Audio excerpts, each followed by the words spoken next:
Let's get into our discussion for this second hour. We're talking alternative dispute resolution. Now, this is the use of methods such as mediation or arbitration to resolve a dispute without resorting to litigation. My guest in studio, James Mangerere, who is the patron, Institute of Chartered Mediation, and we have Moscovitch, who is a commercial mediator. Thank you, gentlemen, for making the time to speak to us on Citizen Extra.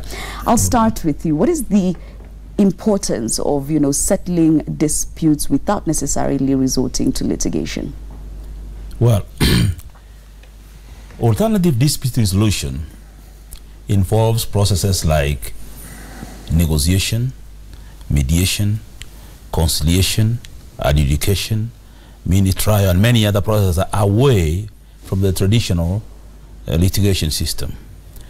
In litigation, we resolve our conflicts and mess up our relationships.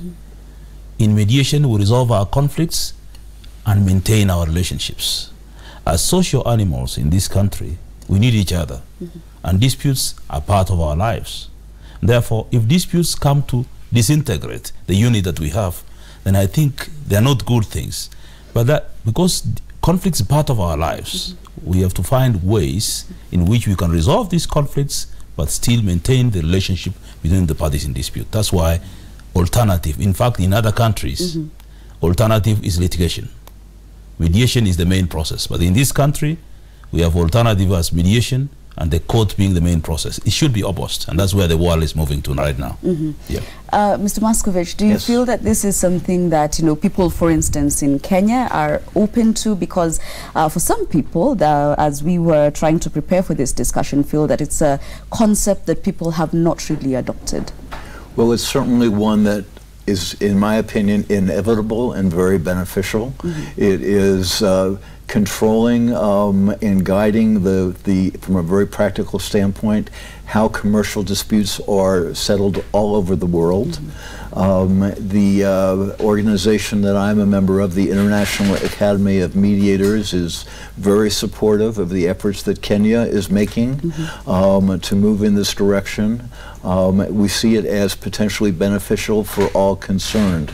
The ability for resolution of differences, not only instead of litigation, but during the course of litigation, after a complaint has been filed, but before insurance companies and defense lawyers have had to have a case go on for years and years, incurring substantial expense as the case is prepared over and over and over again.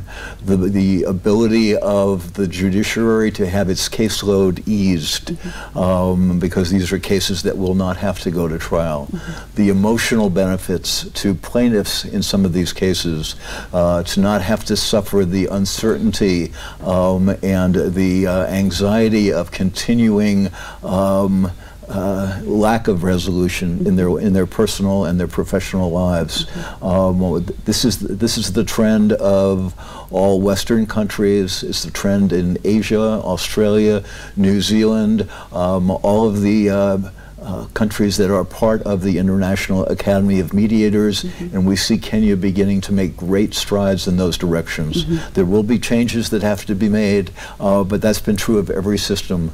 25 years ago, the United States system was almost exactly at the same point of development in mediation that Kenya is right now, and there has been a dramatic shift in terms of the efficiency of our legal system, in terms of its commercial productivity, and in terms of the emotional satisfaction and respect for the decision-making process that individuals are experiencing. All right. And the Mediation Training Institute has been training mediators for 15 years now, and the mediation sector in Kenya seems to be expanding. But what kind of numbers are we looking at in as far as mediators being trained in Kenya are concerned? Well, so far, Mediation Training Institute International East Africa has trained 1,500 mediators, trained and certified them, and most of them are engaged in the court-annexed mediation system. Others are engaged in other settings like community mediation, workplace mediation, family mediation, away from the courts. So people are engaged. The only problem is that we have not opened up the field. Most people do not know that this mediation is available. They don't know. Most companies are going to court and messing up relationships and their reputations because they don't know that it's an alternative system of resolving conflicts. Workplace disputes, employers and employees, what you have just seen a few minutes ago was the dispute between the nurses or the doctors and an institution. These are disputes that can be resolved away from the court system. When people engage in productive negotiation, what we call collaborative negotiations, they find solutions that address issues but maintain relationships. Right now, if you see the doctors and the institutions fighting and going on strike, the person who is suffering at the end of the day is the patient, the poor patient who cannot afford going to private institutions. What if these people engage in a productive negotiation process, came up with solutions which address the interests of the doctors, address the interests of the government, they come to a point where they agree, and therefore everybody wins at the end of the day. In negotiation, there is an author known as James Mangerere who wrote a book of Getting to Yes. He always says that if you want to agree, people see things from different perspectives. But if you want the other person to agree with you, first of all, you have to purely preach, pure a golden preach. So you can walk back using that preach with the other person to your side. If each person maintains their position, then we have a problem. That's where people do not agree. But if we reconcile our interests, then we come up with the solutions that benefits both of us and our relationship continues.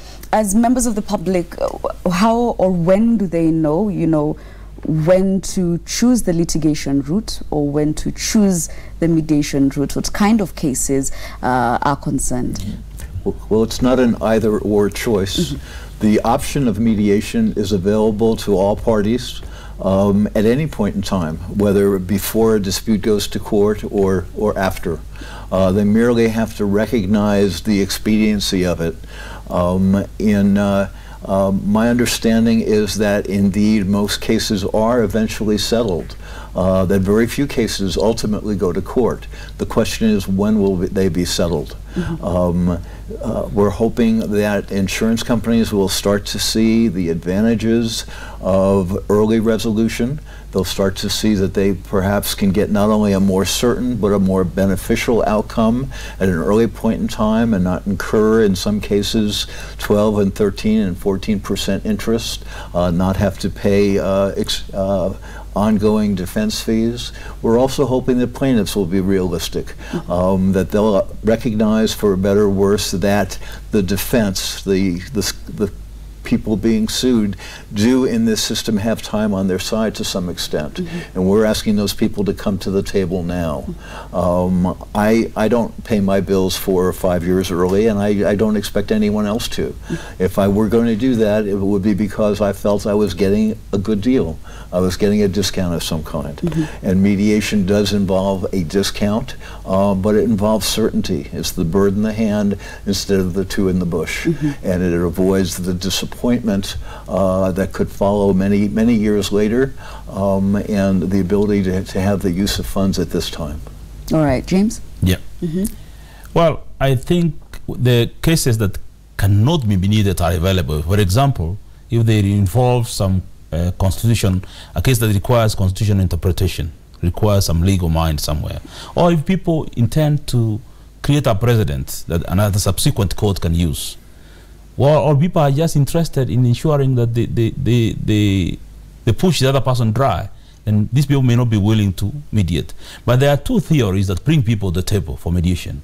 One of them is known as the ripe moment theory. When it's ripe for parties to come to the table, they'll find their way to the mediation table. Or when there is a mutually hurting stalemate. It's hurting me, it's hurting you, can we sit down and talk about it? Those are cases that but what I know is that 80% of disputes are mediatable. If you look at cases like family disputes, children disputes, the emotional content in that dispute is higher than the transactional content. So people require to resolve their emotional issues. There are usually 3 issues in a conflict. Substantive issues, those issues that people say, this is what we want. Then we have emotional issues, and the others which are known as pseudo-substantive issues, which are vehicles that carry emotional issues. You'll find always that when emotional issues are settled, people don't even remember about their substantive issues. I've seen cases, especially family disputes being taken to court, and you go wash your dirty linen in public. At the end of the day, you end up not only messing yourself, messing your reputation, and then it's irreparable. It becomes irretrievable. Whereas you have that option of sitting before a third party who is neutral, who will listen beyond. You know, communication is 7% what people say. That 7% is the tone of your voice. 56% is body language. So if you only concentrate on what people say, you will not get what they need. And therefore, a mediator looks beyond the spoken words, listens to the tone of the voice, looks at the body language, and addresses the emotional content of the dispute. And that's what matters. Substantive issues are not really important. So we focus on what people need, their fears, their concerns, and not what people want, what they express openly. That's not what our focus as mediators. And we have realized that all over the world, this is the way disputes are resolved. Investors coming into the country now are focusing on how we resolve disputes. If you tell them we want to use litigation, they relocate to other countries where mediation is developed. So for us to be able to increase the investment in this country, we have to adopt alternative dispute resolution, and mostly mediation. Because even arbitrations are quasi-judicial process where a third party makes a decision. But in mediation, you simply assist parties to negotiate and come up with solutions that are mutually beneficial to both of them. All right. So mediation is superior. Yes. All right. Let's talk about the cost implication. And, you know, you find a lot of people bearing the burden of expenses in legal fees. Is it, you know, a case of a cheaper option if you're talking about mediation? What is the economic burden or the cost implication of mediation versus litigation? If I can tell you locally, a suit stays in court for 10, 15, even 17 years. You've heard of family disputes staying in court for 20 something years. The principals die, the witnesses die, the lawyers also get old and die, and the suit is still remaining in court. Mediation takes a shorter time. Commercial disputes can take a day, 2-3 hours, and they are resolved. I can give you an example of a case, I can't mention it here, of where we trained some students from Kenyan School of Law who went back to his father's law firm. He found a case there which had stayed there for 17 years.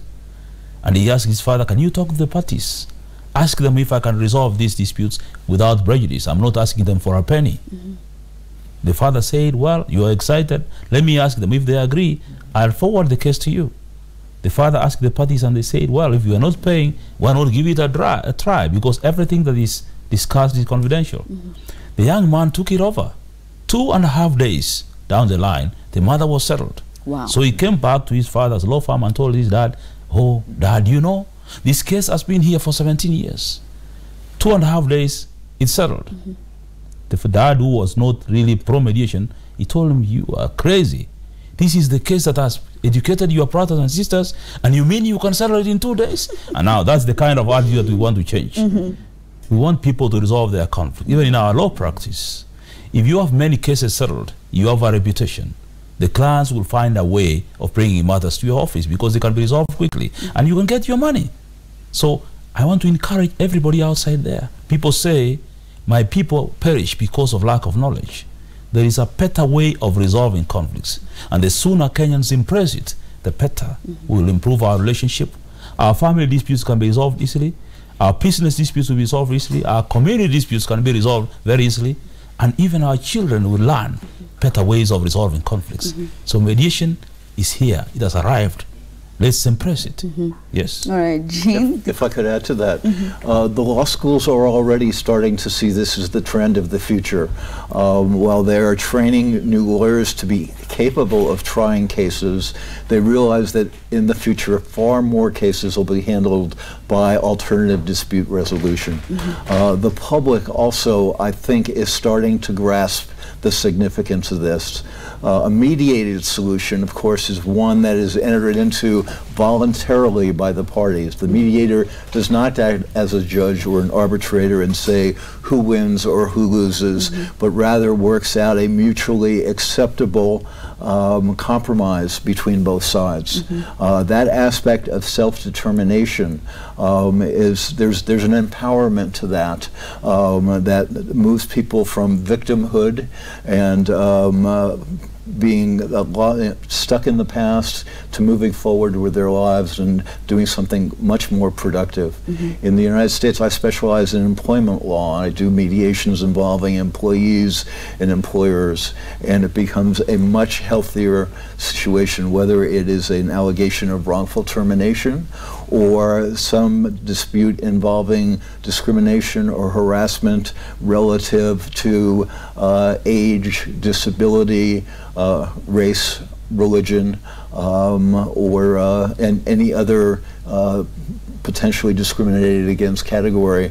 If you can clear that up and clear it up early, allow the people who are in business to get back to focusing on their business, allow the employees to continue on a productive course, end some of that bitterness, and move forward. It's a wonderful thing, so that mediation not only costs less in terms of dollars, much less, it also costs so much less in terms of what the society itself experiences in terms of its own anguish. That's why we so strongly endorse it and are very encouraged about the progress that Kenya is making, and confident about the progress it will make. All right. How much, of this information is out there and available to the public in terms of awareness of alternative dispute resolution in the country?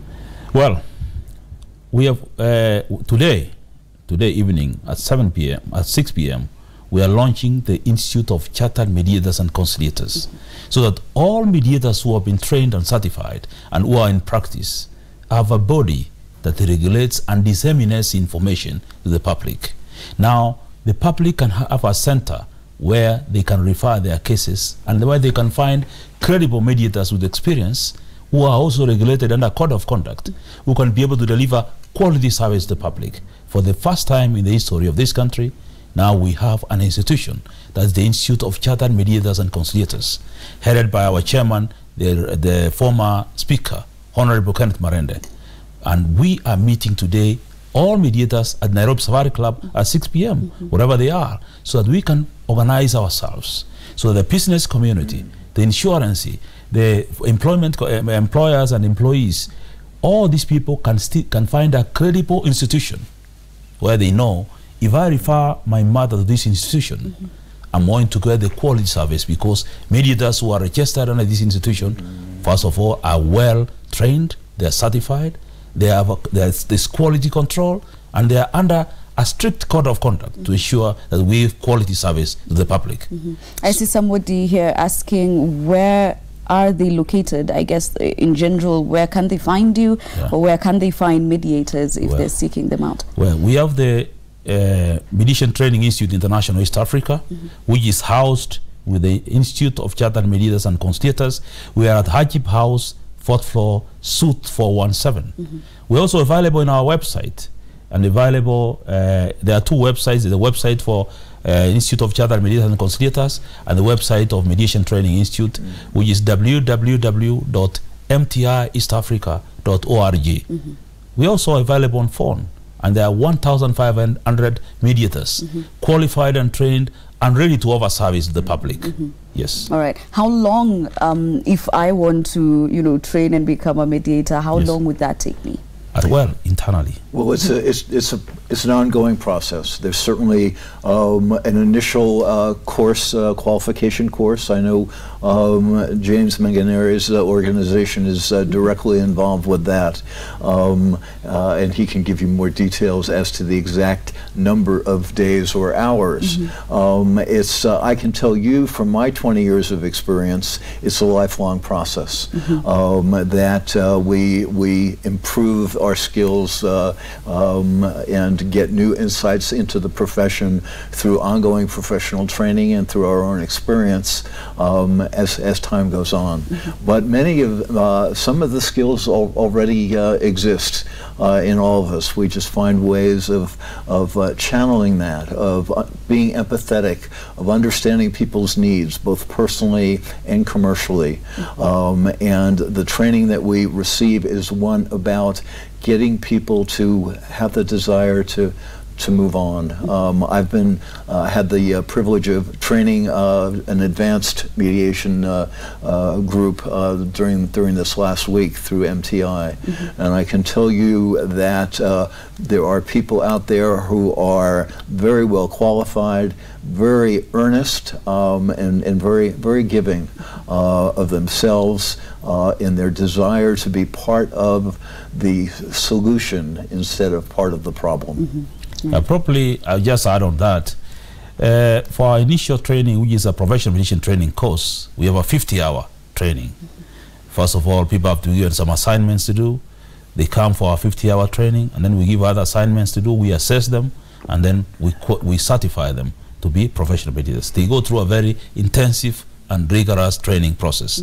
But it has worked because we have fine mediators like what the person I told you, the James Mangerere, was gone out to resolve a conflict in the Central African Republic immediately after the training, and the results are very clear. He made the two parties sign an agreement, and they are living in peace. So we are training for the purpose of not only feeding the local environment, we are training international mediators who also go out of this country and they resolve conflicts internationally, and they have a reputation. Yeah. All right. Where do you see the Kenyan mediation space in, say, 5 years? Like, how do you see this momentum peaking? How fast? And do you see a willingness for people to actually turn into alternative dispute resolution? Well, the courts in 2016 started what we call a pilot program on court annexed mediation. The purpose was to see if it works. The results were amazing. We started with the family division and the commercial division at the Milimani Commercial Court.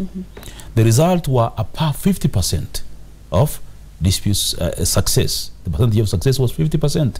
Now, the pilot program is over. We are rolling it out to other high courts and even subordinate courts in Kenya. So Kenyans have embraced mediation better than our neighboring countries. In fact, it's something we had to put into a test, and we were surprised at the response that we got from the Kenyans. They have really impressed it.